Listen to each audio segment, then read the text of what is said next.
Good afternoon. I'm NASA Shaniqua Vereen, and we are live inside the White Flight Control Room at the Johnson Space Center here in Houston, Texas. We are bringing you live coverage today of the distant retrograde orbit departure burn. This is a quick burn expected to fire for 1 minute and 45 seconds, beginning at 3:53 and 50 seconds p.m. Central Time, 4:53 p.m. 45 seconds Eastern Time. The distant retrograde orbit is an elliptical orbit or oval shape around the moon. This orbit is unique to Artemis 1, testing out its various systems, and will not be used on future Artemis missions. Later, we'll have NASA's Dan Hewitt back at the moon board to explain a little bit more about the distant retrograde burn and how it affects leaving the distant retrograde orbit. And NASA's Robin Elgart is here later today to talk to us about the deep space radiation environment and what she is doing to help further our knowledge on space beyond lower Earth orbit. We'll catch up with them a little bit later, but for now, here are some shots inside the Artemis Mission Control Room.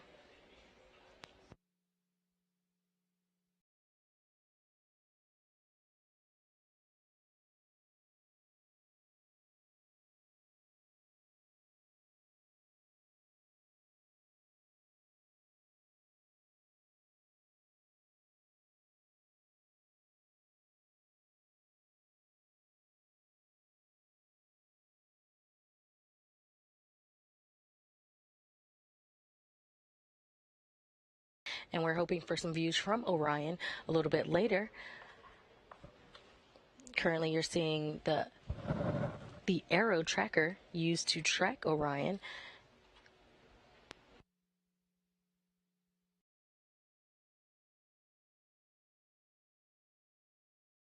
Seeing current velocity, distance from Earth, and distance from the moon. Following a successful launch on Wednesday, November 16th, NASA's uncrewed Orion spacecraft is ready for its distant retrograde orbit departure burn today on day 16 of its 25 and a half day mission beyond the lunar surface. Orion lifted off atop the Space Launch System rocket at 1:47 a.m. Eastern Time from Launch Complex 39B at NASA's Kennedy Space Center in Florida. The distant retrograde departure burn prepares Orion for a second lunar flyby, or that RPF, the return powered flyby, and Earth insertion burn, and finally preparation for a re-entry and splashdown planned for December 11th.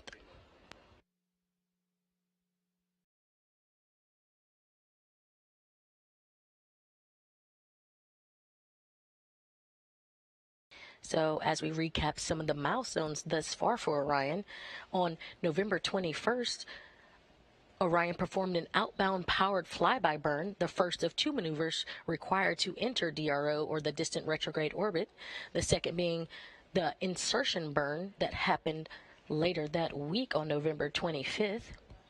At the time of the outbound powered flyby, Orion was just 81 miles above the lunar surface. Throughout the mission, the spacecraft performed a series of outbound trajectory correction burns to put Orion in the proper configuration to enter the distant retrograde orbit. So remember, 81 miles above the lunar surface on November 21st, and by November 22nd, Orion exited the gravitational sphere of influence of the moon and was at a lunar altitude of nearly 40,000 miles.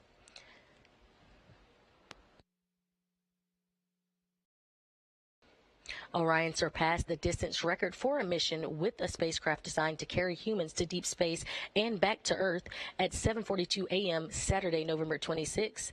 That record was set during the Apollo 13 mission at 655 miles from our home planet. On November 28th, flight day 13 for Orion, it reached its maximum distance from Earth during the Artemis 1 mission, and it was at 268,563 miles away from the home planet.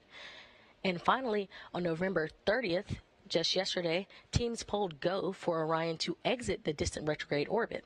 Today, we are live covering the distant retrograde orbit departure burn, or the DRD, which will bring Orion out of the distant retrograde orbit to prepare Orion for a splashdown back on Earth. Again, splashdown is planned for December 11th. and we are looking for the burn for the distant retrograde orbit departure burn to happen at 3:53 and 56 seconds p.m. Central Time.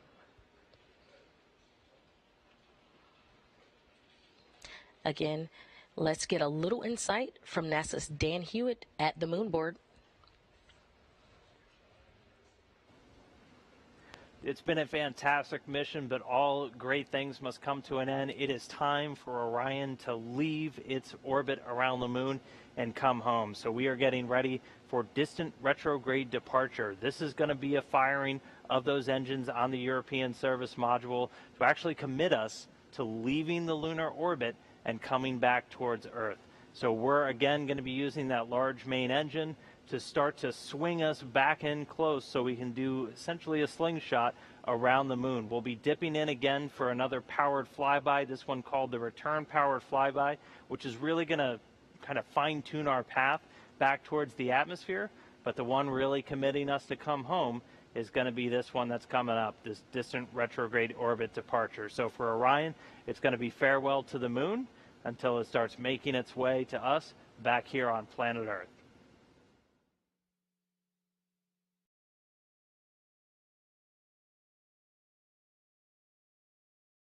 Back inside the Artemis Mission Control Room, or the White Flight Control Room here at Johnson Space Center, we see the control room, and we have lead flight director for Artemis 1 mission, Rick LeBrode, and his team monitoring and preparing for this upcoming distant retrograde orbit departure burn. Here with me now, I have a special guest today on console. This is Robin Elgart, space radiation element scientist. She will discuss the deep space radiation environment and what we are learning on missions like Artemis 1. Hi, Robin. Thank you for joining me today. Thanks so much, Shaniqua. I'm happy to be here. And can you tell everyone what a space radiation element scientist is? Of course. So as a space radiation element scientist for the Human Research Program at NASA, I am responsible, along with my excellent team, for developing and executing a robust research strategy to understand, characterize, and hopefully mitigate the health impacts to humans from the space radiation environment. And so when we talk about space radiation, why does NASA care? Well, turns out space is a radiation environment, and so our astronauts are actually radiation workers.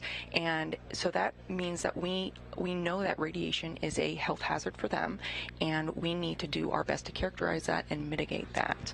And so this radiation comes from 3 different places in our universe. First, we have our galactic cosmic rays. Galactic cosmic rays are theorized to be the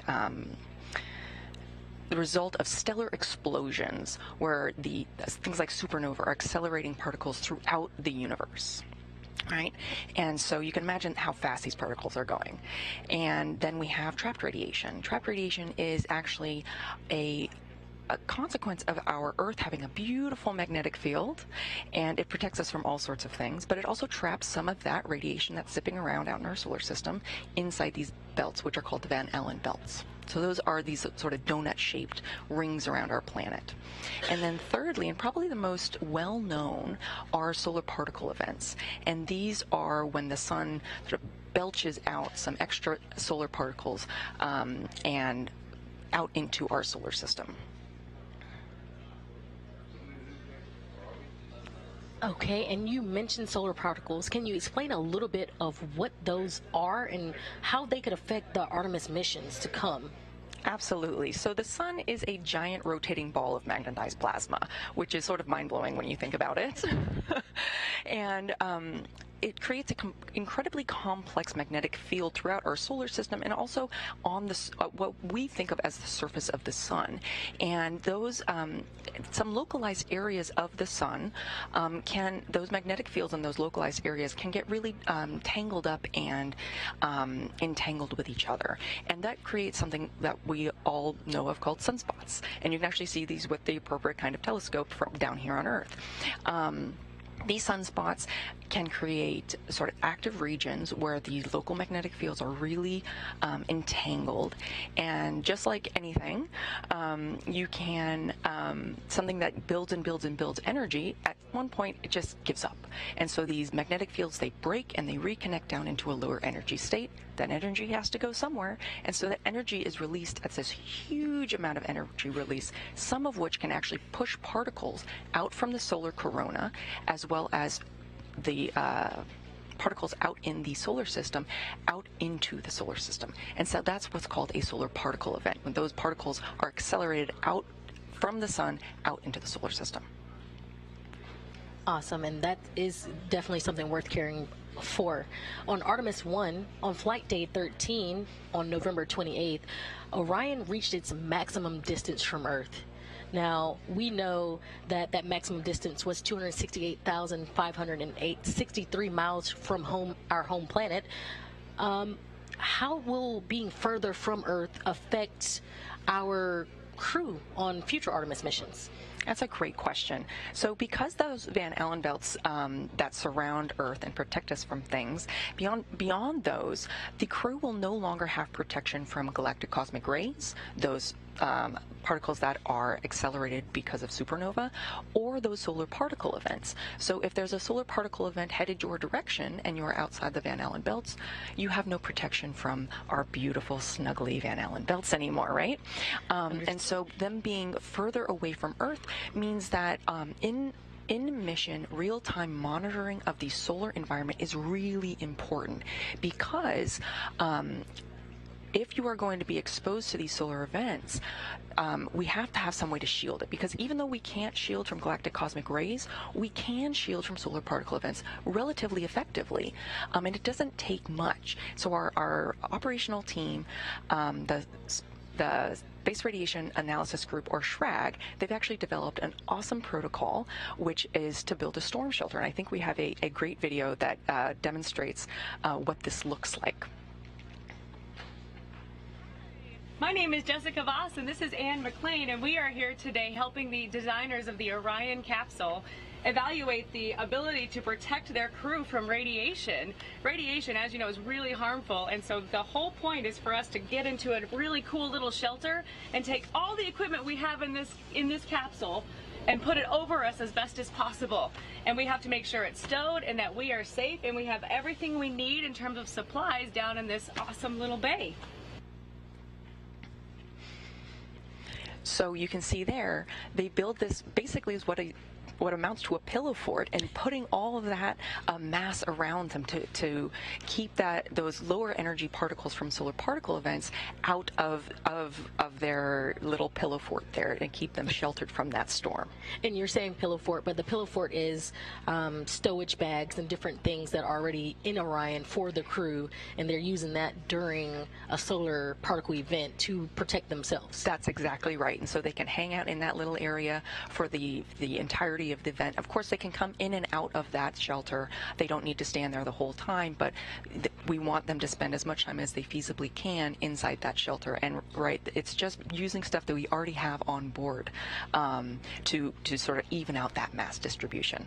Gotcha. And so as far as protection goes, again, for our astronauts on future missions, we know this is an uncrewed mission, but future missions will have astronauts aboard. What can we expect beyond this for astronaut protection in terms of radiation? Great question. So like you said, this is, it's uncrewed, but even on these first short-term missions, we are still learning things about the radiation environment. We have a radiation detector up there now, HERA, which is constantly taking data right now, and we're actually seeing how what makes that pillow fort.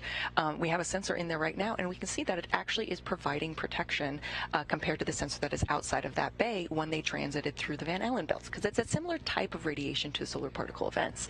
But moving forward, the uniqueness of the space radiation environment really makes for a hefty challenge when it comes to doing research down here on the ground. So we don't have the same amount of protection strategies up in space as we do down here on the ground. Usually when you're in a radiation oncology department, you have time, distance, and shielding. Well, in space, You can't get away from the solar radiation and the galactic cosmic rays, and you can't really shield it either. So the only thing we have is time. But of course, if we're talking about a year mission to the moon, we're talking about 3 years mission to Mars, time starts to become a problem too. So that's where the space radiation element is coming up with new strategies of how we might be able to protect the crew, which includes things like health monitoring, early disease screening for the things that we are concerned about, including cancer, cardiovascular disease, immune changes, and potentially even neurocognitive defects, as well as looking for some sort of compound-based countermeasure that can help the body protect itself from that biological damage. We might not be able to stop the physics, but we might be able to help the biology.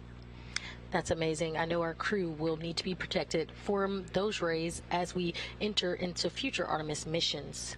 On our future missions, we talked about the protection, we talked about space radiation. Is there anything left that we didn't talk about that would be relevant to what we're learning about space radiation on this mission or even future missions that are planned? On this mission in particular, I really just want to give a huge shout out to our operational team, the Space Radiation Analysis Group, because they have worked so hard on getting their detectors up to speed, and they're really starting to see their models play out. You know, they saw when Orion went behind the moon and came back out, and we finally got that signal again. Sure enough, there was a 30% drop because of the moon itself providing shielding to the capsule. And so just a really huge shout out to that team, because they have done an amazing work. They're working 24-hour console to support this mission, and they really deserve mad props.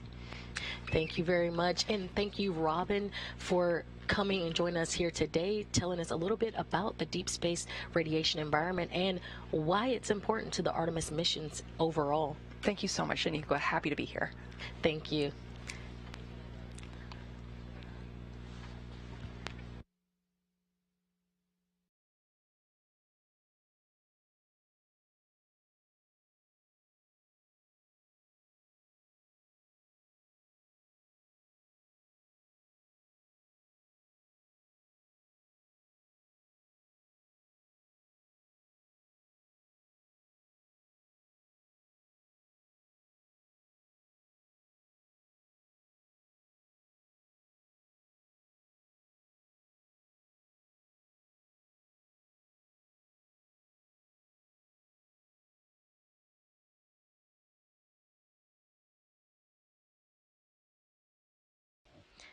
And if you just joined us, you're watching live coverage of the Artemis 1 mission.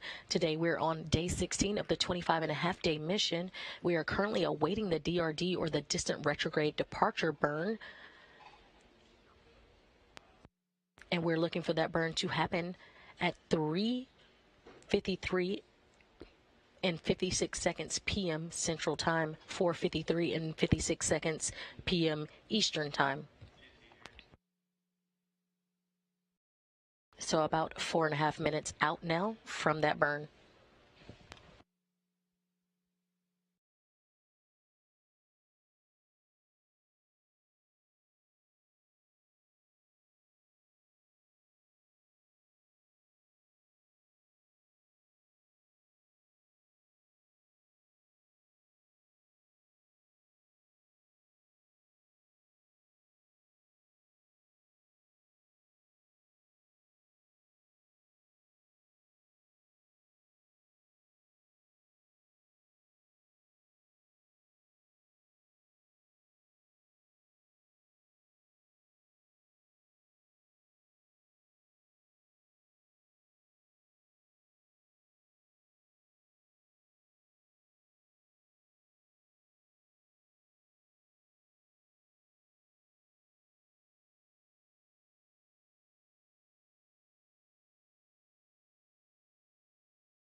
If you're just joining us, we're live inside the White Flight Control Room at the Johnson Space Center. We are awaiting the departure burn. That's the distant retrograde orbit departure burn for Orion. You're currently seeing live views from Orion spacecraft as it prepares for just a minute and a half from now to do that burn.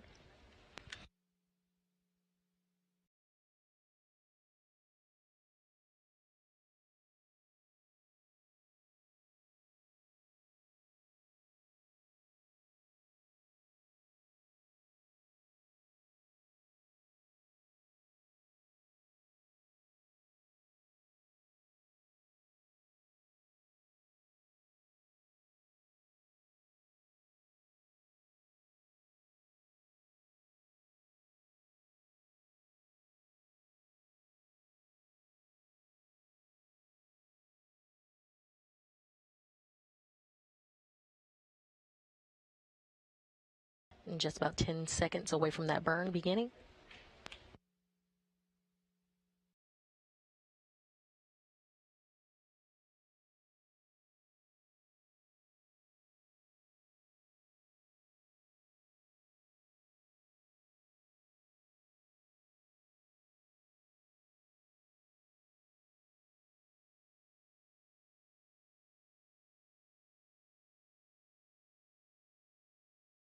The burn has begun.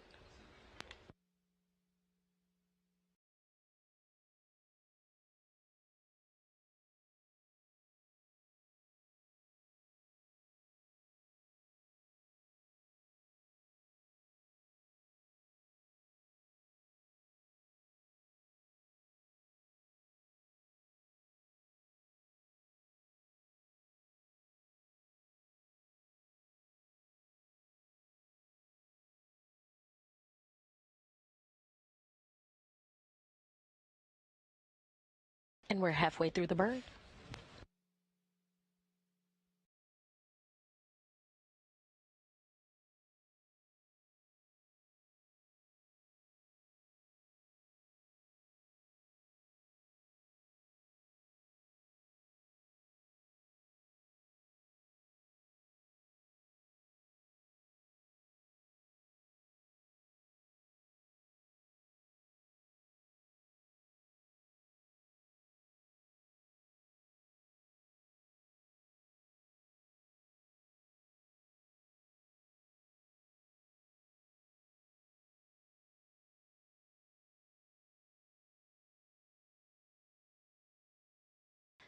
And we currently see a little Earth behind / beside one of the Orion solar arrays coming into view and out of view as this burn continues.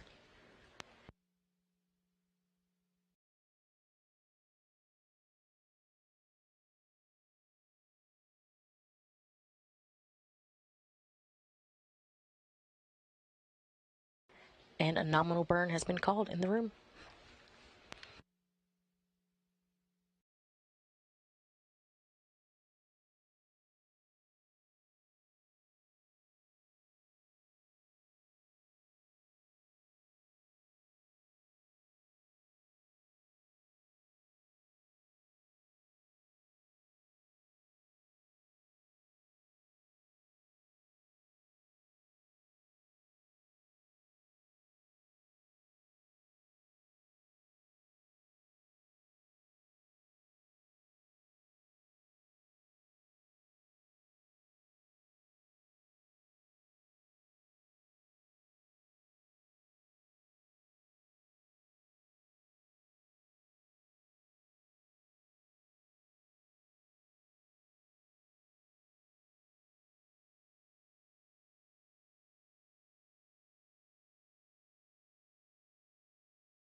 And with a nominal distant retrograde orbit departure burn, Orion will leave its distant retrograde orbit, preparing Orion for a second lunar flyby, that return-powered flyby burn that we discussed earlier, an Earth insertion burn, and finally preparation for re-entry and splashdown planned for December 11th.